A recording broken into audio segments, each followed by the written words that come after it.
নমস্কার নমস্কার নমস্কার নমস্কার নমস্কার নমস্কার নমস্কার নমস্কার নমস্কার আপনাদের সবাইকে সবাইকে সবাইকে নমস্কার, সবাইকে অজস্র শুভ কামনা জানাচ্ছে আপনাদের সৌমিত্র বসু। সবাইকে স্বাগত জানাচ্ছে আজকের এই শরণাগত অনুষ্ঠানে এবং সবাইকে শুভ সকাল জানাচ্ছে। শুভ সকাল, শুভ হোক, সকলের শুভ হোক, পৃথিবীর শুভ হোক, পৃথিবী মঙ্গলময় হোক। আজকে নানা কারণে খুব বিশিষ্ট দিন, তার মধ্যে একটি হলো ডক্টর নীলরতন সরকার, তার জন্মদিন আজকে। 1861 খ্রিস্টাব্দে এই ডাক্তার চিকিৎসক, যাকে আমরা অগ্রগণ্য বাঙালি চিকিৎসক হিসেবে 19 শতকের গণ্য করি, তার জন্ম হয়েছিল। আজকে আন্তর্জাতিক রক্তদান দিবস। সেই দান বিদ্যার মতোই, যতই করিবে দান তত যাবে বেড়ে। রক্ত দিলে পুণ্যের কথা পরে, কিন্তু একজন মানুষ তিনি বেঁচে যেতে পারেন এমনকি, তার অসুস্থতা দূর হয়ে যেতে পারে এমনকি, এবং আপনার নিজেরও কোনো ক্ষতি হয় না। আমার রক্তদানের বয়স চলে গেছে, আর আমার কাছ থেকে রক্ত নিতে চান না, কিন্তু আমার এক ভাইয়ের কথা বলি আপনাদের, আজকের দিনে মনে পড়ে যাচ্ছে। সে তার বিবাহ বার্ষিকী পালন করে গ্রামে একটি রক্তদান শিবির করে। ঝেঁটিয়ে চারপাশ থেকে মানুষজন, গ্রামের মানুষজন রক্ত দিতে আসেন এবং এসে তারপরে ভাত, তরকারি, মুরগির মাংস এইসব খেয়ে বাড়ি যান। এইটা হচ্ছে তার বিবাহ বার্ষিকী পালনের উৎসব। আমার খুব প্রিয় ভাই, সে আমাদের গ্রামের বাড়িতে থাকে। আর আরেকটা হচ্ছে আন্তর্জাতিক প্রবীণ নাগরিক দিবস। এটাও আমাদের দিন আর কি। আজকে শরণাগত অনেক কম বয়সী ছেলেমেয়েরাও শোনে, আমি জানি, কিন্তু সাধারণভাবে শরণাগত তো একটু একটু আমাদের যাদের বয়স হয়েছে তাদের অনুষ্ঠান, মুখ্যত তাদের কথা ভেবেই তৈরি। তো আমাদের দিন এই 1 অক্টোবর। আর অক্টোবর মানেই পুজো। পুজো তো এসেই গেল, একেবারে দরজায় কড়া নাড়ছে। 1 অক্টোবর পুজোর সূচনা বলা যেতে পারে। বেণীমাধব শীলের পঞ্জিকা অনুযায়ী আজকের দিনটার কথা বলি। আজকে 14ই আশ্বিন 1431, ইংরেজির 1 অক্টোবর 2024, মঙ্গলবার। আজ চতুর্দশী। সূর্যোদয়ের সময় ভোর 5:31, সূর্যাস্তের সময় বিকেল 5:23। নক্ষত্র পূর্ব ফল্গুনী। আজকে জন্মে সিংহ রাশি, ক্ষত্রিয় বর্ণ, নরগণ। অপরাহ্ন 4:52 গতে কন্যা রাশি, বৈশ্যবর্ণ, মতান্তরে শূদ্রবর্ণ। আমাদের হোয়াটসঅ্যাপে চিঠি পাঠাবার নাম্বার 9831922927। চিঠির গোড়ায় অতি অবশ্যই SG লিখবেন। আর একবার মনে করিয়ে দিই, আমার কাছে খবর চলে এসেছে কর্তা ব্যক্তিদের কাছ থেকে, আমাদের হোয়াটসঅ্যাপে চিঠি পাঠাবার পুরনো নাম্বার, এখনো পর্যন্ত কিছুদিন আপনারা অভ্যাসবশত পুরনো নাম্বারে চিঠি পাঠাতে পারেন, কিন্তু আমাদের সেই নম্বর সেরে গেছে, ঠিক হয়ে গেছে। 9831922927। চিঠির গোড়ায় অতি অবশ্যই SG লিখতে হবে। এবারে তাহলে আজকের অনুষ্ঠান সম্পর্কে বলি। প্রথমে তো পুরাণ চিরন্তন। পুরাণ চিরন্তনে আপনারা জানেন দুর্গাপুজো এসে গেছে, ফলে মা দুর্গার কথা বলছি। একেবারে পণ্ডিতদের দৃষ্টিতে মা দুর্গার সম্পর্কে কথা বলছি আপনাদের সঙ্গে। তারপরে স্বামী বিবেকানন্দের রচনা থেকে পাঠ। রচনার নাম শ্রেয় লাভের পথ। তারপরে কথামৃত। কথামৃতের পরে আপনাদের চিঠি এবং শেষে বাইরে দূরে। আমরা এখন লাদাখের একটি মন্দিরে, লাদাখের একটি দুর্গা মন্দির, সেইটা দেখাচ্ছি আপনাদের 92.7 বিগ FM এ শরণাগত অনুষ্ঠানে। এবারে গান, গানের পর পুরাণ চিরন্তন, দেবী দুর্গার কথা।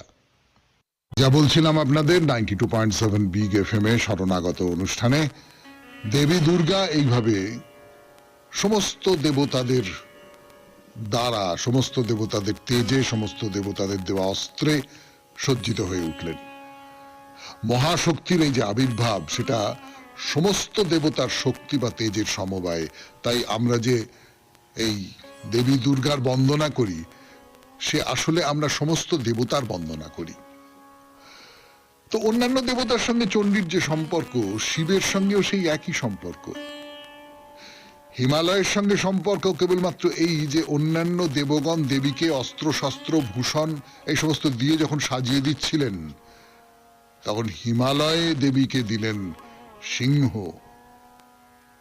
তার বাহন, এবং নানান রকমের রত্ন দিলেন। হিমবান বাহানং সিংহং রত্নানি বিবিধানি চা, চণ্ডীতে বলা হচ্ছে। মার্কণ্ডেয় পুরাণে হিমালয়ের সঙ্গে দেবীর আর একটা সংযোগের কথা বলা হচ্ছে। এই যে শুম্ভ নিশুম্ভ বধের আগে দেবতারা স্তব করছেন, প্রীত হয়ে দেবী আবির্ভূত হলেন। তার দেহকোষ থেকে কৌশিকী দেবী বেরিয়ে এলেন। কৌশিকী বেরিয়ে এলে দেবী পার্বতী হলেন কৃষ্ণবর্ণা। তখন তার নাম হলো কালিকা, এবং তিনি হিমালয়ে আশ্রয় গ্রহণ করলেন। তো এই শুম্ভ তার সেনাপতিকে পাঠিয়েছেন, ধূম্রলোচনকে। তা সেনাপতি গিয়ে দেখলো যে হিমালয়ের যে একেবারে বরফে ঢাকা জায়গায়, সেইখানে দেবী রয়েছেন। সিংহস্যোপরি শৈলেন্দ্র শৃঙ্গে মহতি কাঞ্চনে, সেইখানে দেবীকে দেখলেন।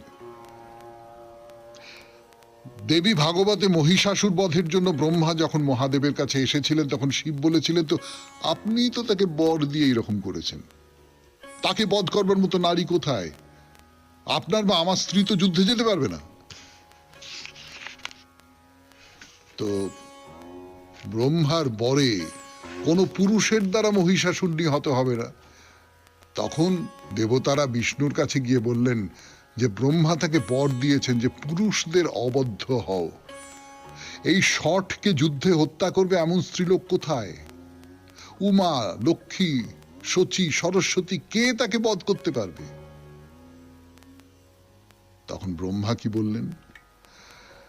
না, আজকে আর নয়, আগামীকাল 92.7 বিগ এফএম এ শরণাগত অনুষ্ঠানে বলবো সেই কথা। আপাতত শুনবো গান, গানের পর স্বামী বিবেকানন্দের রচনা থেকে পাঠ, শ্রেয় লাভের পথ। গানের পর ফিরে এলাম 92.7 বিগ এফএম এ শরণাগত অনুষ্ঠানে।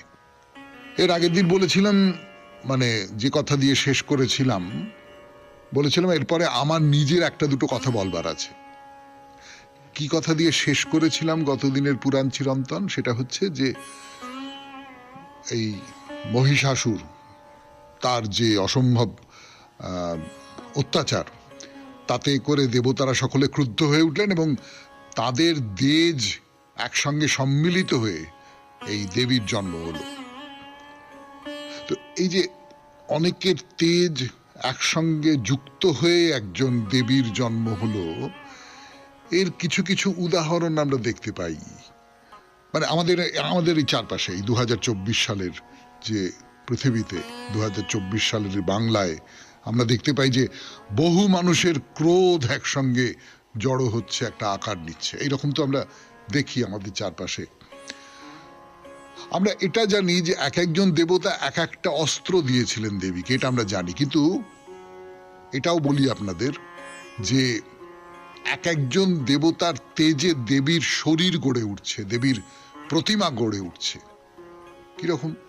চণ্ডীতে বলা হচ্ছে শিবের তেজে দেবীর মুখ তৈরি হয়ে উঠছে, যমের তেজে দেবীর কেশ তৈরি হয়ে উঠছে, বিষ্ণুর তেজে দেবীর বাহু সমূহ তৈরি হয়ে উঠছে, চন্দ্র তেজে স্তনোদয়, ইন্দ্রের তেজে মধ্যভাগ, বরুণের তেজে জঙ্ঘা ও উরু, পৃথিবীর তেজে নিতম্ব, ব্রহ্মার তেজে পদযুগল, বসুগণের তেজে করাঙ্গুলি, কুবেরের তেজে নাসিকা, প্রজাপতির তেজে দন্ত, সন্ধ্যার তেজে ভ্রুদ্বয় এবং পবনের তেজে কর্ণদ্বয় গঠিত হয়েছিল। অন্যান্য দেবতাদের তেজও দেবীর যে অবয়ব সেইটা তৈরিতে সাহায্য করেছিল। এইবারে দেবীরা নিজের নিজের অস্ত্র, ভূষণ, বাহন এই সমস্ত দিয়ে দেবীকে সাজিয়ে দিয়েছিলেন। আপনারা সকলেই জানেন যে কি কি অস্ত্র দেওয়া হয়েছিল দেবীকে। মহাদেব দিলেন শূল, কৃষ্ণ দিলেন চক্র, শঙ্খ দিলেন বরুণ, অগ্নি দিলেন শক্তি, মরুদ্গণ ধনু ও বাণপূর্ণ তুন, ইন্দ্র বজ্র ও ঘণ্টা, যম দিলেন দণ্ড, সমুদ্র দিলেন নাগপাশ, প্রজাপতি ব্রহ্মা অক্ষমালা ও কমণ্ডলু, সূর্য সমস্ত রোমকূপে নিজ রশ্মি ছড়িয়ে দিলেন, আর কাল দিলেন খড়গ ও চর্ম বা ঢাল। এইভাবে দেবতারা সকলেই দেবীর আবির্ভাবে সহায়তা করেছিলেন। 92.7 বিগ FM এ শুনছেন শরণাগত, পুরাণ চিরন্তন। ফিরে আসছি গানের পর। লাভের পথ 92.7 বিগ FM এ শরণাগত অনুষ্ঠান শুনছেন। এখন স্বামী বিবেকানন্দের রচনা থেকে পাঠ, শ্রেয় লাভের পথ। যাহাকে সকল বেদ অনুসন্ধান করে, যাহাকে দেখিবার জন্য মানুষ সর্বপ্রকার তপস্যা ও কৃচ্ছ সাধন করে, আমি তোমাকে তাহার নাম বলিব, তিনি ওম। এই সনাতন ওমই ব্রহ্ম, তিনি অমৃত। যিনি ইহার রহস্য অবগত আছেন, তিনি যাহাই চান তাহাই পান। নচিকেতা, এই আত্মা যাহার সম্বন্ধে তুমি জানিতে চাও, কখনো জন্মানো না, কখনো মরেনও না। দেহ নাশে এই অনাদি অনন্ত সনাতন আত্মা নষ্ট হন না। হত্যাকারী যদি মনে করে যে সে হত্যা করে, এবং হত ব্যক্তি যদি মনে করে যে সে হত হইয়াছে, তবে তাহারা উভয়ই অজ্ঞ। কারণ আত্মা হত্যা করিতেও পারেন না, হতও হন না। অনু অপেক্ষাও অনিয়ান, মহৎ অপেক্ষাও মহিয়ান, সর্বেশ্বর আত্মা সকলের হৃদয় গুহায় বাস করেন। নিষ্পাপ ব্যক্তি আত্মার কৃপায় তাহাকে সর্বমহিমাময় দর্শন করে। আমরা দেখিতেছি পরমেশ্বরের কৃপা তাহাকে উপলব্ধি করার অন্যতম কারণ। আত্মা উপবিষ্ট থাকিয়াও দূরে গমন করেন, শয়ান থাকিয়াও সর্বত্র বিচরণ করেন। পরস্পর বিরুদ্ধ গুণাবলীর মিলনভূমি ঈশ্বরকে শুদ্ধ ও সূক্ষ্ম বুদ্ধিসম্পন্ন ব্যক্তিগণ ব্যতীত আর কে জানিতে সমর্থ?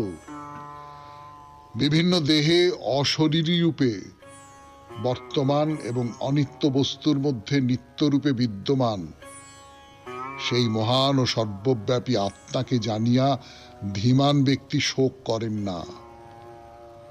এই আত্মাকে প্রবচন অর্থাৎ বেদাধ্যয়ন অথবা মেধা ও বহু শাস্ত্র শ্রবণের দ্বারাও জানা যায় না। আত্মা যাহাকে বরণ করেন বা অনুগ্রহ করেন, তিনিই তাহাকে লাভ করেন। তাহার নিকটেই আত্মা নিজ স্বরূপ প্রকাশ করেন। যে অবিরত দুষ্কৃতিপরায়ণ, যাহার মন শান্ত সমাহিত নয়, যে সতত চঞ্চল ও অস্থির, সে হৃদয় গুহায় প্রবিষ্ট এই আত্মাকে ধারণা ও উপলব্ধি করিতে পারে না। নচিকেতা, এই দেহ রথ, ইন্দ্রিয়বর্গ অশ্ব, মন লাগাম বা প্রগ্রহ, বুদ্ধি সারথি, আত্মা রথের স্বামী। যখন আত্মা বুদ্ধিরূপ সারথি এবং বুদ্ধির সাহায্যে মনরূপ লাগামের সহিত, আবার মনের মাধ্যমে ইন্দ্রিয় বর্গরূপ অশ্বের সহিত যুক্ত হয়, তখনই জীবাত্মাকে ভোক্তা বলা হয়। সে অনুভব করে, কাজ করে, ক্রিয়াশীল হয়। যাহার মন সংযত নয় এবং যাহার বিবেক বুদ্ধি নাই, তাহার ইন্দ্রিয়গুলি সারথির হস্তে দুষ্ট অশ্বের মতো অসংযত। কিন্তু যাহার বিবেক বুদ্ধি আছে, যাহার মন সংযত, তাহার ইন্দ্রিয়গুলি রথচালকের হস্তে উত্তম অশ্বের মতো সর্বদা সংযত। যাহার নিত্যানিত্য বিচার বুদ্ধি আছে, যাহার মন সত্য অবধারণ করিতে সতত প্রস্তুত, যিনি শুদ্ধ চিত্ত, তিনি সেই সত্যকে গ্রহণ করেন যাহা লাভ করিয়া পুনর্জন্ম হয় না। নচিকেতা, ইহা অতি দুষ্কর, পথ দীর্ঘ, ইহা দুর্লভ। যাহাদের সূক্ষ্মানুভূতি লাভ হইয়াছে তাহারাই এই সত্য দর্শন করিতে পারেন, অবধারণ করিতে পারেন। তথাপি ভয় পাইও না, উঠো, জাগো, সক্রিয় হও। উদ্দেশ্য লাভ না করা পর্যন্ত থামিও না, কারণ ঋষিগণ বলেন এই পথ অতি দুর্গম, খুরের ধারের মতো শানিত ও দূরতিক্রমণীয়। যিনি শব্দ, স্পর্শ, রূপ, রস, গন্ধবিহীন, শাশ্বত, অনন্ত, নির্বিকার বুদ্ধির অগম্য, অক্ষয়, তাহাকে জানিয়াই আমরা অমৃতত্ব লাভ করি বা মুক্ত হই। শুনলেন স্বামী বিবেকানন্দের রচনা থেকে পাঠ 92.7 বিগ FM এ শরণাগত অনুষ্ঠানে। এবার কথামৃত। এরপর ফিরে এলো আপনাদের সৌমিত্র বসু। 92.7 বিগ FM এ শরণাগত অনুষ্ঠান শুনছেন। এবারে কথামৃত থেকে পাঠ, ঠাকুরের কথামৃত। ঠাকুর খুব গান ভালোবাসতেন, আপনারা জানেন সকলে, সেসব নিয়ে তো অনেক কথা হয়েছে। ঠাকুর গাইতে গাইতে নেচে উঠতেন, এই সমস্তগুলো কিরকম চৈতন্যদেবের কথা মনে পড়ে যায় না? রবিবারে রবিবারে চৈতন্যদেবের কথা বলি, সেই চৈতন্যদেবের ক্ষেত্রেও ব্যাপারটা একই। অর্থাৎ আমি কথা দিয়ে যার নাগাল পাচ্ছি না, আমি সুর দিয়ে তাকে ধরতে চাইছি। আমি এমনি হাত পা নাড়া দিয়ে যার নাগাল পাচ্ছি না, আমি দেহ বিভঙ্গ দিয়ে, নৃত্য দিয়ে সেই আবেগকে প্রকাশ করবার চেষ্টা করছি। সেই আবেগ অনেক মহৎ আবেগ, বড় আবেগ, অনেক বেশি সম্পূর্ণ সেই আবেগ। তো ঠাকুর যাত্রা শুনতে খুব ভালোবাসতেন। যাত্রা গান, পালা গান, কৃষ্ণের কথা বলা হচ্ছে, নীলকণ্ঠের যাত্রা সেই সময় খুব বিখ্যাত ছিল, নীলকণ্ঠের যাত্রা। তো নীলকণ্ঠের যাত্রা শুনতে গেছেন দক্ষিণেশ্বরে নবীন নিয়োগীর বাড়িতে। তো ঠাকুর বলছেন সেখানকার ছোড়াগুলো বড় খারাপ। কেন খারাপ? কেবল এর নিন্দে ওর নিন্দে, ওরকম স্থলে ভাব সম্বরণ হয়ে যায়। অর্থাৎ একজন মানুষ সে অন্যের নিন্দে করছে, এর মানেটা কি?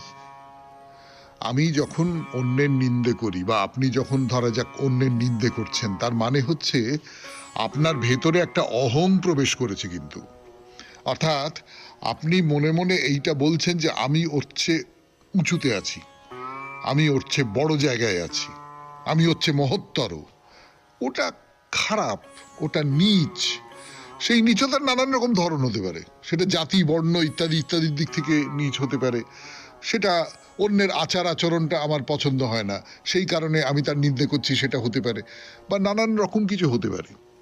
এই অহংটা প্রকাশ পায় নিন্দের মধ্যে দিয়ে, এবং সেইটা খুব খারাপ। তো খুব খারাপ।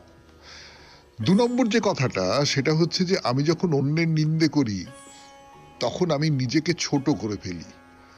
লক্ষ্য করে দেখবেন যে যখন একটা মজলিসে হয়তো 2-3 বা একজন সম্পর্কে খুব অনেকে মিলে খুব নিন্দে করছে, নিন্দে করার একটা নেশা আছে। তো যেমন মদ খাবার একটা নেশা আছে, বা গাঁজা খাবার একটা নেশা আছে, এরকম সব নেশা আছে। তো নিন্দে করারও একটা নেশা আছে। এই পরনিন্দার একটা ভয়ঙ্কর টান আছে। তো সেই টানে বেশ খানিকটা নিন্দে টিন্দে করা হলো, তারপর না মনটা কিরম ছোট হয়ে যায়, সংকুচিত হয়ে যায়। এইটা লক্ষ্য করে দেখবেন, আমরা সকলেই অল্প বিস্তর পরনিন্দা করে থাকি, কিন্তু পরনিন্দার পরে আপনার মনের প্রতিক্রিয়াটা যদি লক্ষ্য করে দেখেন তাহলে দেখতে পাবেন এরকমটা হয়। তো ওই রকম স্থলে ঠাকুর বলছেন ভাব সম্বরণ হয়ে যায়। সেবার যাত্রার সময় মধু ডাক্তারের চোখে ধারা দেখে তার দিকে চেয়েছিলাম, আর কারুর দিকে তাকাতে পারলাম না। অন্য সকলের মুখ সংসারী লোকের মুখ, ওই মধু ডাক্তারের মুখটাই হচ্ছে সত্যিকারের নিজেকে সমর্পণ করে দেওয়ার মুখ। শুনছেন কথামৃত থেকে পাঠ, শরণাগত অনুষ্ঠানে 92.7 বিগ FM এ। আরো কথা বলবার জন্য ফিরে আসছি, আমি আপনাদের সৌমিত্র বসু। একটু গান শুনে নি, গানের পর আবার কথামৃত 92.7 বিগ FM এ শরণাগত অনুষ্ঠানে। ঠাকুরের একটা ব্যাপারে খুব কৌতূহল আছে, একেবারে বালকের মতো কৌতূহল আর কি, এবং এই কৌতূহলটা তিনি প্রকাশ করে ফেলেন। তার চারপাশে যারা বসে রয়েছে তার শিষ্য এই কৌতূহলের পেছনে যে কোনো একটা আপাত দৃষ্টিতে এইরকম একটা মনে হতেও পারে যে আমি কি তাহলে হেরে যাচ্ছি, আমি কি তাহলে হেরে যাচ্ছি, একটা প্রতিযোগিতার মনোভাব কোথাও কাজ করে যাচ্ছে। কিন্তু না, আসলে তার না, সেটা আমরা যারা কথামৃত দীর্ঘদিন ধরে শুনছি, আমি যে পড়ছি, আমরা সকলে বুঝতে পারি এটা এটা এটা আর কিছু নয়, এটা হচ্ছে একটা বালকোচিত কৌতূহল প্রায়, যে কি জন্য হয় এটা, কি জন্যে। ব্যাপারটা বলি আপনাদের। ঠাকুর জিজ্ঞেস করছেন যে আচ্ছা, লোক যে এত আকর্ষণ হয়ে আসে এখানে, তার মানে কি? এই যে আমি একটা এরকম সাদাসিধে লোক, রোগা ভোগা লোক, হ্যাঁ, আমার কাছে লোকে ছুটে আসছে, এর মানেটা কি? ঠাকুর জানতে চাইছেন। তো মণি বলছেন যে আমার ব্রজের লীলা মনে পড়ে। কৃষ্ণ যখন রাখাল আর বৎস হলেন, তখন রাখালদের ওপর গোপীদের আর বৎসদের ওপর গাভীদের বেশি আকর্ষণ হতে লাগলো। যার মধ্যে দিয়ে তিনি প্রকটিত হচ্ছেন তার প্রতি অন্য মানুষদের বেশি আকর্ষণ হওয়ার কথা। এটা কৃষ্ণ যখন কৃষ্ণ রূপ ছেড়ে অন্য আরেকটা রূপের রূপ ধারণ করলেন, রাখাল রূপ ধারণ করলেন, বৎস রূপ ধারণ করলেন, তখন ওই গোপীরা বা ওই যে গাভীরা, তারা কৃষ্ণকে দেখতে পেল। তো ওই যে রাখাল রূপের মধ্যে কৃষ্ণকে দেখতে পেল, বৎস রূপের মধ্যে, বাছুর রূপের মধ্যে কৃষ্ণকে দেখতে পেল, তখন তারা সেই দিকে ছুটে আসতে লাগলো। তো ঠাকুর বলছেন সেই ঈশ্বরের আকর্ষণ। কি যেন মা এইরূপ ভেলকি লাগিয়ে দেন আর আকর্ষণ হয় বলে বলছেন যে আচ্ছা, কেশব সেনের কাছে যত লোক যেত এখানে তো তত আসে না। আর কেশব সেনকে কত লোকে গণে, মানে বিলাতে পর্যন্ত জানে। কুইন তার সঙ্গে কথা বলেছে, গীতায় তো বলেছে যাকে অনেকে গণে মানে সেখানে ঈশ্বরের শক্তি, এখানে তো অত হয় না। কথাটা শুনলে কিরকম মনে হয় না ঠাকুর কেশব সেনকে হিংসে করছেন? যে কথাটা পরে মনে হলো সেই কথাটা আজকে বলি। এখন প্রথমে সেটা হচ্ছে, আজকে কেশব সেন কোথায় আর ঠাকুর শ্রী রামকৃষ্ণ পরমহংসদেব কোথায়? না, কেশব সেন খুব বড় মাপের একজন নেতা। তিনি ব্রাহ্ম সমাজে নানান রকম নতুন মোড় ঘুরিয়ে দেবার চেষ্টা করেছিলেন।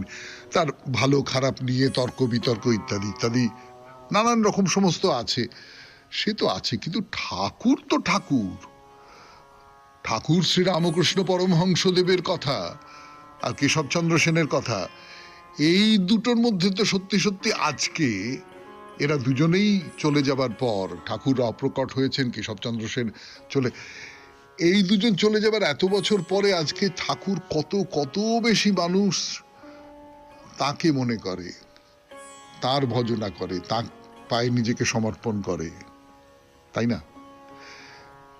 তো ঠাকুর বলছেন যে একটা খুব জরুরি কথা বলছেন, যাকে অনেক লোক মানে তার মধ্যে একটা কোনো ঈশ্বরের শক্তি আছে। এই ঈশ্বরের শক্তিটা কি, সেইটা নিয়ে আমি আমার নিজের যে টুকরো টাকরা ভাবনার কথা সেইটা আপনাদের বলবো, সেই সঙ্গে কথামৃত তো পড়বই। 92.7 বিগ FM এ শুনছেন শরণাগত, জীবনের সহজ পাঠ। শেষ কথা শুরু 92.7 বিগ FM এ শরণাগত অনুষ্ঠান শুনছেন। তো এই যে কেশব সেনের কাছে প্রচুর লোক যায়, তার অনেক নাম, রানী ভিক্টোরিয়া কেশবের সঙ্গে কথা বলেছেন, ঠাকুর ওই রকম কিছু না। তাহলে এটা এখানে কেন হয় না কেন? তো মণি যেটা বলছেন, কেশব সেনের কাছে সংসারী লোক গিয়েছে। তা শ্রীরামকৃষ্ণ বলছেন হ্যাঁ তা বটে, ঐহিক লোক। মণি বললেন কেশব সেন যা করে গেলেন তা কি থাকবে? ঠাকুর বলছেন কেন, সংহিতা করে গেছে, তাতে কত নিয়ম। মণি বলছেন অবতার যখন নিজে কাজ করেন তখন আলাদা কথা, যেমন চৈতন্যদেবের কাজ। ঠিক ঠিক ঠিক, ঠাকুর বলছেন আপনি তো বলেন চৈতন্যদেব যা বলেছিলেন, আমি যা বীজ ছড়িয়ে দিয়ে গেলাম কখনো না কখনো এর কাজ হবে। কার্নিশের ওপর বীজ রেখেছিল, বাড়ি পড়ে গেলে সেই বীজ আবার গাছ হবে। কেশব সেন একটা গোষ্ঠী তৈরি করেছেন, সেই গোষ্ঠীর কতকগুলো আচার অনুষ্ঠান ইত্যাদি ইত্যাদি আছে। সেই গোষ্ঠীর একটা তাৎপর্য আছে। সেই গোষ্ঠী আর ঠাকুরের চারপাশে যারা জড়ো হয়েছেন তারা তো এক নন। কেশব সেন একটা সমাজ তৈরি করেছেন, ঠাকুরের এইরকম কোনো সমাজ নেই। কেশব সেন তাদের উপদেশ দেন, উপদেশ বেদিতে বসে তাদের উপদেশ দেন, তাদের আচার আচরণ সম্পর্কে নানান রকম জ্ঞানের কথা বলেন। ঠাকুর তো সেসব কিছু করেন না। কেশব সেন নিজেকে একটা উচ্চতার মধ্যে রেখেছেন এবং সেই উচ্চতা থেকে তিনি যেন তার চারপাশে যারা আছেন তারা তার চেয়ে নিচে বসে আছেন, তাদের সঙ্গে নানান ধরনের কথাবার্তা ইত্যাদি ইত্যাদি বলছেন। ঠাকুর খুব সহজভাবে নিজের মনের ভাব অন্যদের সঙ্গে আদান প্রদানের মধ্যে দিয়ে গল্প করছেন। ঠাকুর গল্পের মধ্যে দিয়ে যেটুকু হয় না হয় সেই সমস্ত ব্যাপার।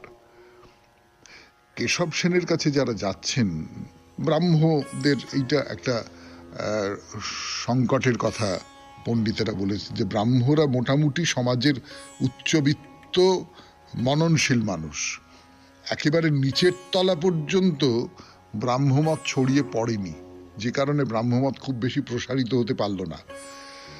কিন্তু চৈতন্যদেবের কথা বা ঠাকুর শ্রী রামকৃষ্ণ পরমহংসদেবের কথা একেবারে সমাজের যে কোনো স্তর পর্যন্ত ভিজিয়ে দিয়েছে ভক্তি দিয়ে। ফলে কেশব সেন শেষ পর্যন্ত থাকলেন না। শুনলেন কথামৃত থেকে পাঠ 92.7 বিগ FM এ শরণাগত অনুষ্ঠানে। এরপর আপনাদের চিঠিপত্র। পুজো এসে গেল, বেশ মনটা ছুটি ছুটি করছে না? এই সময় একটা মজার চিঠি, ছোটবেলার দুষ্টুমির চিঠি, সেটা পড়ি। তমাল মুখার্জি ডানকুনি হাউজিং এস্টেট থেকে লিখেছেন।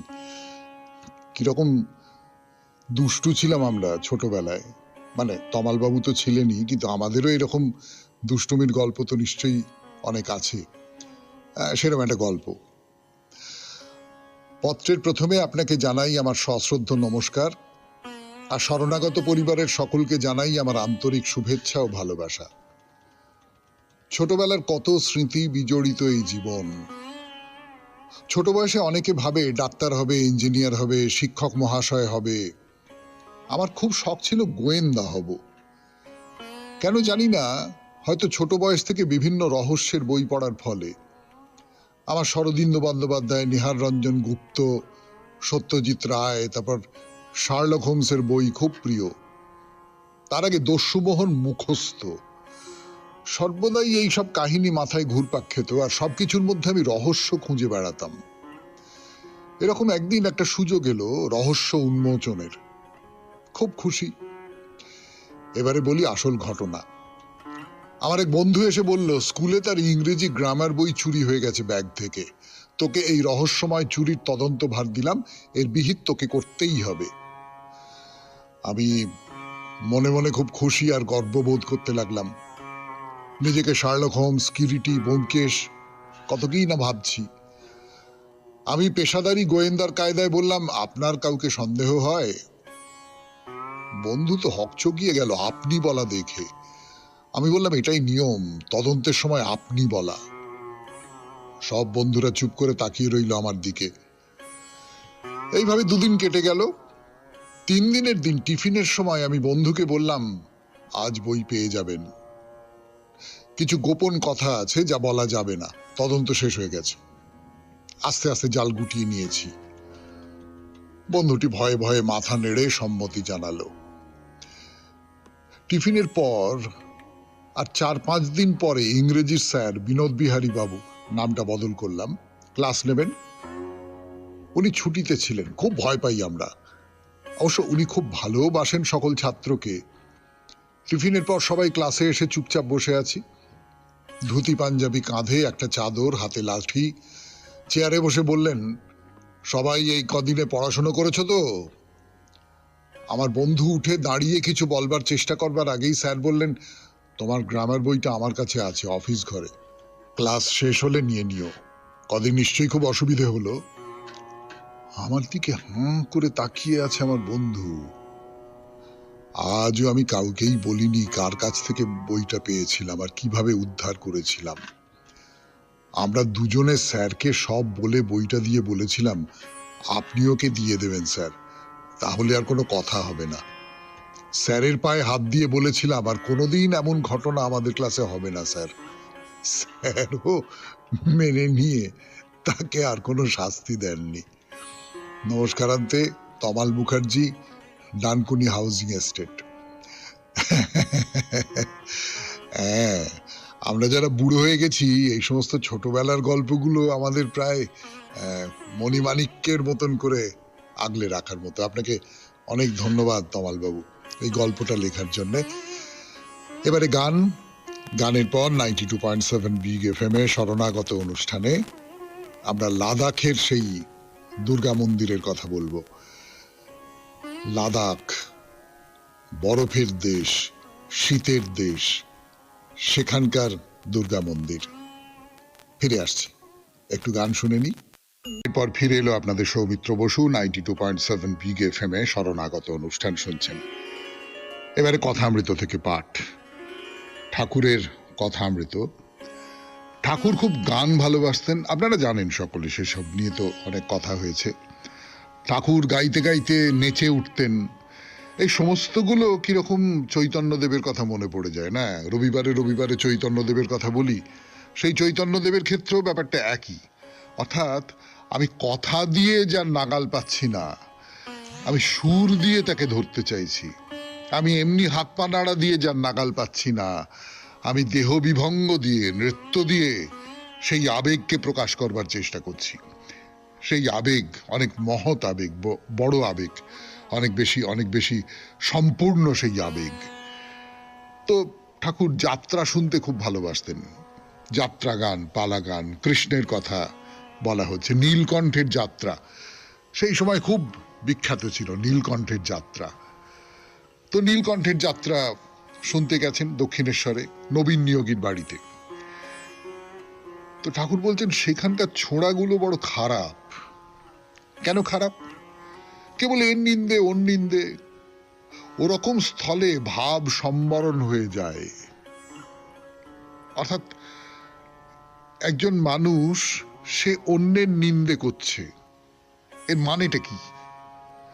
আমি যখন অন্যের নিন্দে করি বা আপনি যখন ধরা যাক অন্যের নিন্দে করছেন, তার মানে হচ্ছে আপনার ভেতরে একটা অহং প্রবেশ করেছে। কিন্তু অর্থাৎ আপনি মনে মনে এইটা বলছেন যে আমি ওর চেয়ে উঁচুতে আছি, আমি ওর চেয়ে বড় জায়গায় আছি, আমি ওর চেয়ে মহত্তর। ওটা খারাপ, ওটা নীচ। সেই নীচতার নানান রকম ধরন হতে পারে, সেটা জাতি, বর্ণ ইত্যাদি ইত্যাদির দিক থেকে নীচ হতে পারে। সেটা অন্যের আচার আচরণটা আমার পছন্দ হয় না, সেই কারণে আমি তার নিন্দে করছি, সেটা হতে পারে। বা নানান রকম কিছু হতে পারে। এই অহংটা প্রকাশ পায় নিন্দের মধ্যে দিয়ে, এবং সেইটা খুব খারাপ। তো খুব খারাপ। 2 নম্বর যে কথাটা, সেটা হচ্ছে যে আমি যখন অন্যের নিন্দে করি তখন আমি নিজেকে ছোট করে ফেলি। লক্ষ্য করে দেখবেন যে যখন একটা মজলিসে হয়তো 2-3 বা একজন সম্পর্কে খুব অনেকে মিলে খুব নিন্দে করছে, নিন্দে করার একটা নেশা আছে। তো যেমন মদ খাবার একটা নেশা আছে, বা গাঁজা খাবার একটা নেশা আছে, এরকম সব নেশা আছে। তো নিন্দে করারও একটা নেশা আছে। এই পরনিন্দার একটা ভয়ঙ্কর টান আছে। তো সেই টানে বেশ খানিকটা নিন্দে টিন্দে করা হলো, তারপর না মনটা কিরম ছোট হয়ে যায়, সংকুচিত হয়ে যায়। এইটা লক্ষ্য করে দেখবেন, আমরা সকলেই অল্প বিস্তর পরনিন্দা করে থাকি, কিন্তু পরনিন্দার পরে আপনার মনের প্রতিক্রিয়াটা যদি লক্ষ্য করে দেখেন তাহলে দেখতে পাবেন এরকমটা হয়। তো ওই রকম স্থলে ঠাকুর বলছেন ভাব সম্বরণ হয়ে যায়। সেবার যাত্রার সময় মধু ডাক্তারের চোখে ধারা দেখে তার দিকে চেয়েছিলাম, আর কারুর দিকে তাকাতে পারলাম না। অন্য সকলের মুখ সংসারী লোকের মুখ, ওই মধু ডাক্তারের মুখটাই হচ্ছে সত্যিকারের নিজেকে সমর্পণ করে দেওয়ার মুখ। শুনছেন কথামৃত থেকে পাঠ, শরণাগত অনুষ্ঠানে 92.7 বিগ এফএম এ। আরো কথা বলবার জন্য ফিরে আসছি, আমি আপনাদের সৌমিত্র বসু। একটু গান শুনে নি।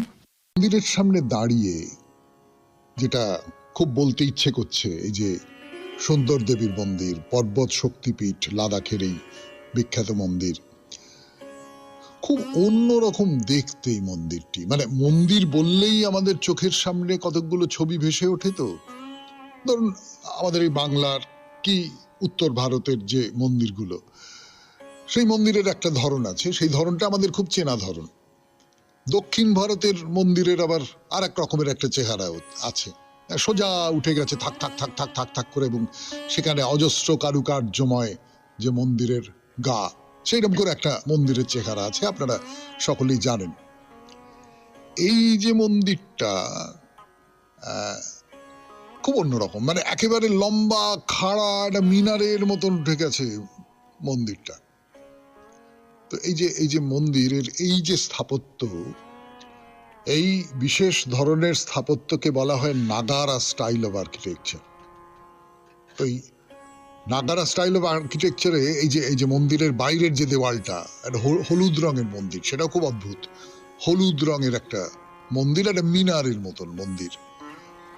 তার বাইরের যে দেওয়াল, তাতে নানান রকম সমস্ত কারুকাজ করা রয়েছে, প্রচুর দেবদেবীর মূর্তি রয়েছে, প্রচুর, একেবারে দেবদেবীর মূর্তি দিয়ে দিয়ে দিয়ে দিয়ে ভর্তি। তার নিচের যে দরজা, সেই দরজা দিয়ে আপনি ভেতরে প্রবেশ করলেন। ভেতরে দেবী সুন্দরী অধিষ্ঠান করছেন, ছোট ছোট মূর্তি, এই 2.5 ফুট 3 ফুটের মতন হবে। এবং এই যে দেবী মূর্তি, একে সবসময় একটা লাল কাপড় দিয়ে ঢেকে রাখা হয়, অতি অবশ্যই লাল কাপড়, রক্তাম্বর বলতে পারেন। এই ভৈরব, ক্ষেত্রপাল ভৈরব, তার নাম সুন্দরানন্দ, আপনাদের বলেছি, তারা দুজনে মিলে অধিষ্ঠান করছেন।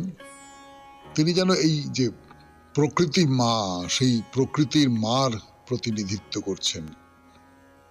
এই লাল কাপড়, আমি যা শুনলাম, যে রজস্বলা দেবীর প্রতীক। রজস্বলা উর্বরা শক্তিকে প্রকাশ করে, যে তার প্রতীক। এই যে উর্বরা শক্তি, তার প্রতিনিধিত্ব করছেন আমাদের দেবী। তাহলে শেষ হলো বাইরে দূরে আজকের মতো, সেই সঙ্গে আজকের মতো শেষ হলো শরণাগত। আমাদের হোয়াটসঅ্যাপে চিঠি পাঠাবার নাম্বার, আবার পুরনো নাম্বারে ফিরে এসেছি আমরা, 9831922927। চিঠির গোড়ায় অতি অবশ্যই SG লিখতে হবে। কবিতা দিয়ে শেষ করি, রবীন্দ্রনাথের কবিতা। যেথায় তুমি জ্ঞানী গুণী, যেথায় তুমি মানি, যেথায় তুমি তত্ত্ববিদের সেরা, আমি সেথায় লুকিয়ে যেতে পথ পাবো না জানি, সেথায় তুমি লোকের ভিড়ে ঘেরা। সেথায় তোমার বুদ্ধি সদাই জাগে, চক্ষে তোমার আবেশ নাহি লাগে, আমার ভীরু হৃদয়ে ছায়া মাগে, তোমার সেথায় আলোক খরতর। যখন সেথা চাহো আমার বাগে, সংকোচে প্রাণ কাঁপে থর থর। মোহ ভাঙা দৃষ্টি তোমার যখন আঘাত হানে, যায় নিখিলের রহস্যদ্বার টুটে। এক নিমেষে অপরূপের রূপের মধ্যখানে অন্ত্রযন্ত্র প্রকাশ পেয়ে উঠে। বসুন্ধরার শ্যামল প্রাণের ঢাকা, রূঢ় পাথর গোপন করে রাখা, ভিতরে তার কতই আঁকা বাঁকা, কত কালের দাহন ইতিহাসে, ফাটল ধরা কত যে দাগ আঁকা, তোমার চোখে বাহির হয়ে আসে। তেমনি করে যখন কভু আমার পানে চাবে, মর্মভেদী কৌতূহলে রাখি, বিধাতা যা লুকান লাজে, দেখতে যে তাই পাবে, মোর রচনায় যা আছে তার বাকি। আমার মাঝে তোমার অগোচরে, আদিম যুগের গোপন গভীর স্তরে, অপূর্ণতা রয়েছে অন্তরে, সৃষ্টি আমার অসমাপ্ত আছে। সামনে এলে মরি যে সেই ডরে, ভাঙা চোরা চক্ষে পড়ে পাছে। তোমার প্রাণে কোনোখানে নাই কি মায়ার ঠাঁই, মত্ততাহীন তত্ত্ব পরপারে, যেথায় তীক্ষ্ণ চোখের কোনো প্রশ্ন জেগে নাই, অসতর্ক মুক্ত হৃদয়ের দ্বারে, যেথায় তুমি দৃষ্টিকর্তা নহ, সৃষ্টিকর্তা সৃষ্টি লয়ে রহ, যেথা নানা বর্ণের সংগ্রহ, যেথা নানা মূর্তিতে মন মাতে, যেথা তোমার অতৃপ্ত আগ্রহ, আপন ভোলা রসের রচনাতে। সেথায় আমি যাব যখন চৈত্র রজনীতে, বনের বাণী হাওয়ায় নিরুদ্দেশা, চাঁদের আলোয় ঘুম হারানো পাখির কলগীতে, পথ হারানো ফুলের রেণু মেশা। দেখবে আমায় স্বপন দেখা চোখে, চমকে উঠে বলবে তুমি, ও কে? কোন দেবতার ছিল মানস লোকে, এলো আমার গানের ডাকে ডাকা? সেরূপ আমার দেখবে ছায়া লোকে, যেরূপ তোমার পরাণ দিয়ে আঁকা। খুব ভালো থাকবেন, আনন্দে থাকবেন। নমস্কার। নমস্কার নমস্কার নমস্কার নমস্কার নমস্কার নমস্কার নমস্কার নমস্কার আপনাদের সবাইকে সবাইকে সবাইকে নমস্কার। সবাইকে অজস্র শুভ কামনা জানাচ্ছে আপনাদের সৌমিত্র বসু। সবাইকে স্বাগত জানাচ্ছে আজকের এই শরণাগত অনুষ্ঠানে এবং সবাইকে শুভ সকাল জানাচ্ছে। শুভ সকাল, শুভ হোক, সকলের শুভ হোক, পৃথিবীর শুভ হোক, পৃথিবী মঙ্গলময় হোক। আজকে নানা কারণে খুব বিশিষ্ট দিন, তার মধ্যে একটি হলো ডক্টর নীলরতন সরকার, তার জন্মদিন আজকে। 1861 খ্রিস্টাব্দে এই ডাক্তার চিকিৎসক, যাকে আমরা অগ্রগণ্য বাঙালি চিকিৎসক হিসেবে 19 শতকের গণ্য করি, তার জন্ম হয়েছিল। আজকে আন্তর্জাতিক রক্তদান দিবস। সেই দান বিদ্যার মতোই, যতই করিবে দান তত যাবে বেড়ে। রক্ত দিলে পুণ্যের কথা পরে, কিন্তু একজন মানুষ তিনি বেঁচে যেতে পারেন এমনকি, তার অসুস্থতা দূর হয়ে যেতে পারে এমনকি, এবং আপনার নিজেরও কোনো ক্ষতি হয় না। আমার রক্তদানের বয়স চলে গেছে, আর আমার কাছ থেকে রক্ত নিতে চান না, কিন্তু আমার এক ভাইয়ের কথা বলি আপনাদের, আজকের দিনে মনে পড়ে যাচ্ছে। সে তার বিবাহ বার্ষিকী পালন করে গ্রামে একটি রক্তদান শিবির করে। ঝেঁটিয়ে চারপাশ থেকে মানুষজন, গ্রামের মানুষজন রক্ত দিতে আসেন এবং এসে তারপরে ভাত, তরকারি, মুরগির মাংস এইসব খেয়ে বাড়ি যান। এইটা হচ্ছে তার বিবাহ বার্ষিকী পালনের উৎসব। আমার খুব প্রিয় ভাই, সে আমাদের গ্রামের বাড়িতে থাকে। আর আরেকটা হচ্ছে আন্তর্জাতিক প্রবীণ নাগরিক দিবস। এটাও আমাদের দিন আর কি। আজকে শরণাগত অনেক কম বয়সী ছেলেমেয়েরাও শোনে, আমি জানি, কিন্তু সাধারণভাবে শরণাগত তো একটু একটু আমাদের যাদের বয়স হয়েছে তাদের অনুষ্ঠান, মুখ্যত তাদের কথা ভেবেই তৈরি। তো আমাদের দিন এই 1 অক্টোবর। আর অক্টোবর মানেই পুজো। পুজো তো এসেই গেল, একেবারে দরজায় কড়া নাড়ছে। 1 অক্টোবর পুজোর সূচনা বলা যেতে পারে। বেণীমাধব শীলের পঞ্জিকা অনুযায়ী আজকের দিনটার কথা বলি। আজকে 14ই আশ্বিন 1431, ইংরেজির 1 অক্টোবর 2024, মঙ্গলবার। আজ চতুর্দশী। সূর্যোদয়ের সময় ভোর 5:31, সূর্যাস্তের সময় বিকেল 5:23। নক্ষত্র পূর্ব ফল্গুনী। আজকে জন্মে সিংহ রাশি, ক্ষত্রিয় বর্ণ, নরগণ। অপরাহ্ন 4:52 গতে।